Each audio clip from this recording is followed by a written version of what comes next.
This is day one of 2 days in Naples for my friend Suman. Suman is from India, originally from Calcutta, now living in Mumbai in the west of India. So we're gonna spend a couple of days in Naples city, all the surroundings of Naples city, and at the end Suman is gonna tell us what sights or what experience he enjoyed most of all. I've just arrived, how many hours?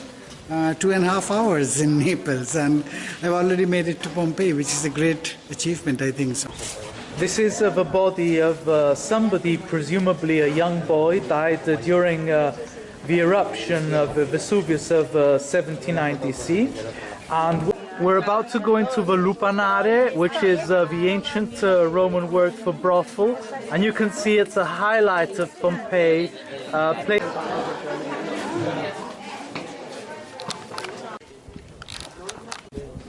Finally, we made it to the house of a dancing faun. The highlight of the Dancing Faun house is this mosaic. It's a picture of the Battle of Alexander. This is one of the local wine shops here. Suman, once a mild gentleman, has now changed in character, and because he's in the arena, he wants to fight. We are in the small theater of Pompeii, and I have to ask Suman a question. You have to understand that Suman is a playwright, and he is part of the film industry of India as well. So the question is, what is the greatest poetic language of India? Poetic language? Look, what I understand, Bengal, where I come from, they have the greatest poetry. I think not only in India, but in the global context also. So to me, I think Bengali poetry can match up to any traditions of poetry. So I lured you into a trap. I'm going to ask you to recite some Bengali poetry translated into English, but we're going to give you some time. So when you think the moment is fit, you can give us a line of poetry. I have to. I remember some Bengali lines, but not in English translation. I'll think about it and I'll recite. With Suman again, sampling a little bit of Naples nightlife, and I took Suman to see one of the ancient gates of the city, Portalba, which you can see just above us, and the other side is Piazza Dante, so a square dedicated to the writer of a Divine Comedy, which Suman is very fond of. Yes, I am fond of, because if, like all the Italian students, as a student of literature, I have to read this book, and to me it is a great reading, of course. So this is the square, Piazza Dante, and right in the middle you can see the great writer himself, the terror of all students. People who have been here will immediately recognize the place. This is the cemetery of Fontanelle, a communal burial ground that was used during great pestilences in Naples to dispose of thousands and thousands of bodies. And the skulls you see in front of us and on the sides are just a very small portion of the millions of bodies present here. The place used to be a stone quarry in ancient times, so people used the stone extracted from here to build palaces and buildings and houses.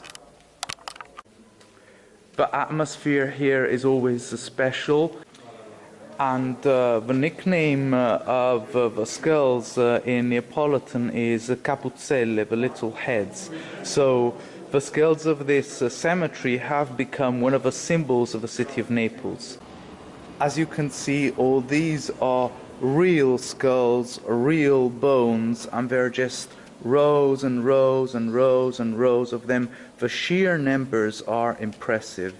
A strange pagan cult was started here, whereby the people or the women of this neighborhood, Sanità and Fontanelle, adopted a skull, tended to the bodily remains, prayed for the soul, and also asked for some kind of miracle in exchange, like getting better from a terrible illness, or maybe they wished for lottery numbers so they could become rich. So you can see that this skull here was adopted by someone in the year 1950. Grazia ricevuta means that the skulls here performed a miracle and graced the person praying with some kind of special gift from above, from the other world.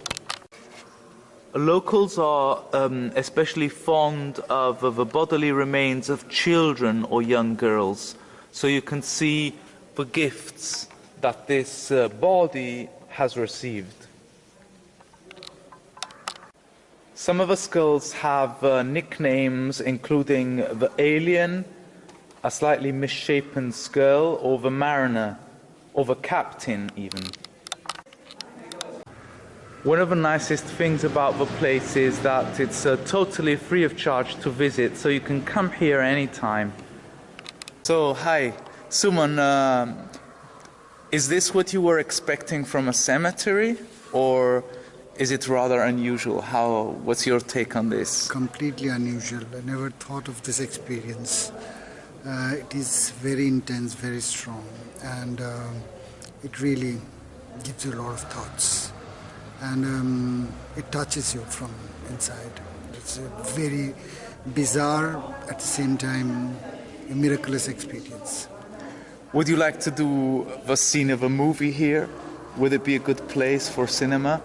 You know what? While going around in this place, it gives you a lot of ideas. It's about history. It's about a lot of people, thousands and millions of people who died, and it gives an idea. It triggers you, gives you a lot of idea. Yeah, maybe a film.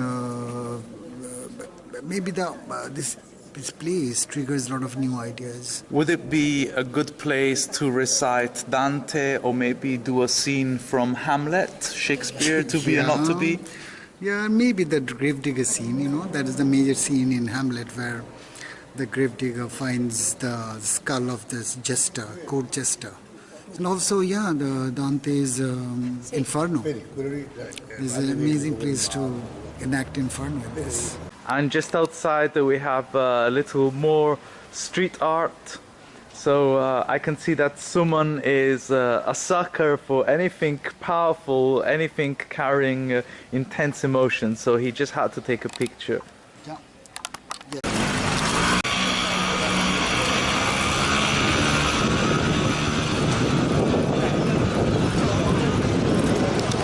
Having a look at Palazzo dello Spagnuolo with its signature double staircase on the way through Via Sanità and Vergini neighborhood.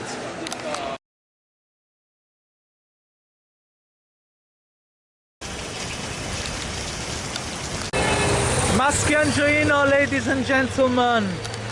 This is Gallery Umberto I, built by the Savoy family of Italy in name of Umberto, the King of Italy, and we were commentating and saying that, of course, the king was a very modest, unassuming man.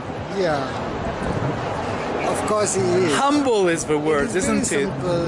There's no complexity in architecture. Piazza Plebiscito with the facade of the Royal Palace of Naples was our next stop. The iconic square framed by the church in the shape of a horseshoe. Finally, we can see the Bay of Naples and Vesuvius from a different angle.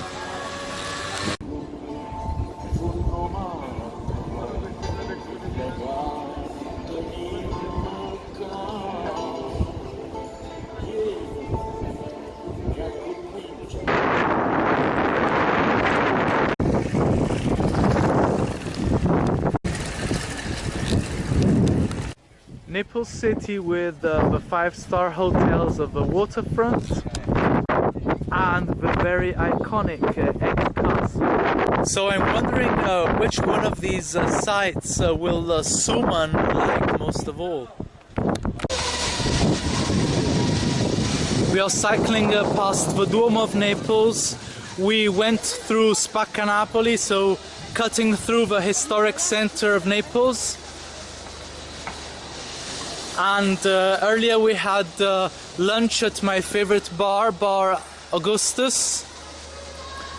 And now we are negotiating time because we have to make it to the central station of Naples by 5:30 so that Suman can catch his train. So in a minute we will be telling you what the best site of Naples is in Suman's opinion, and we will see if he's able to recite any Indian poetry in Bengali language for us.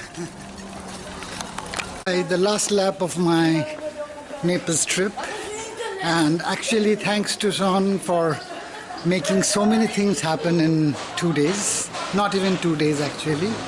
But we started with the most fabulous place, Pompeii, and that's really lasting impression. That's a lifetime experience to be in that place.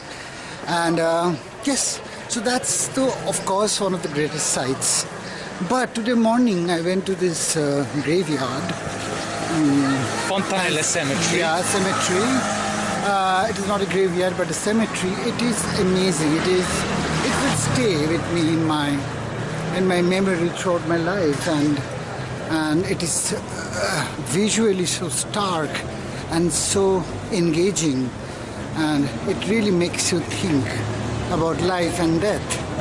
So so I think that that is the greatest one thing, and also the area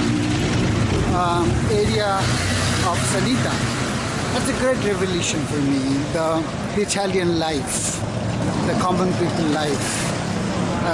Yes, the daily chores, the livelihood, the energy of the existence, that really is very impressive in this tour. So Naples is a great revelation to me.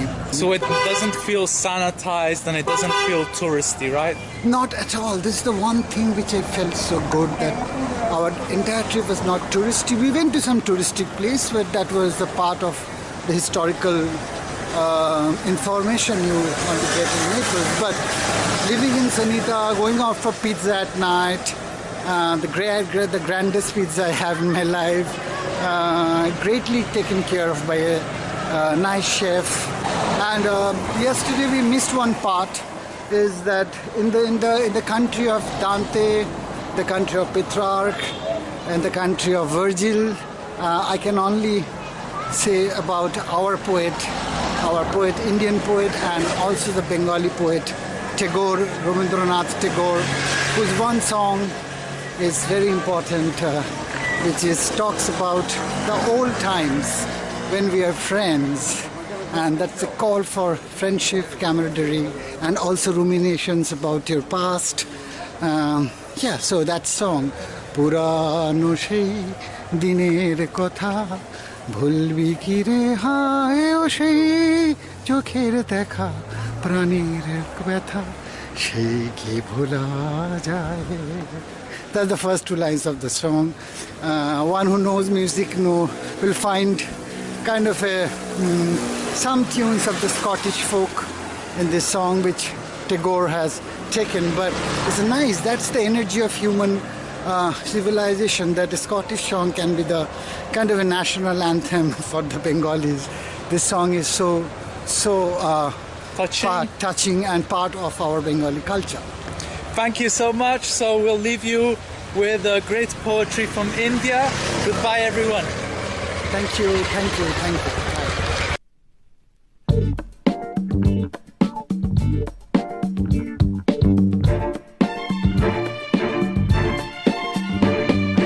Napoli canta amore, con chi lo mare argento, con chi lo cielo tinto, con chi lo sole bianco. Napoli canta sì ma non sa, Napoli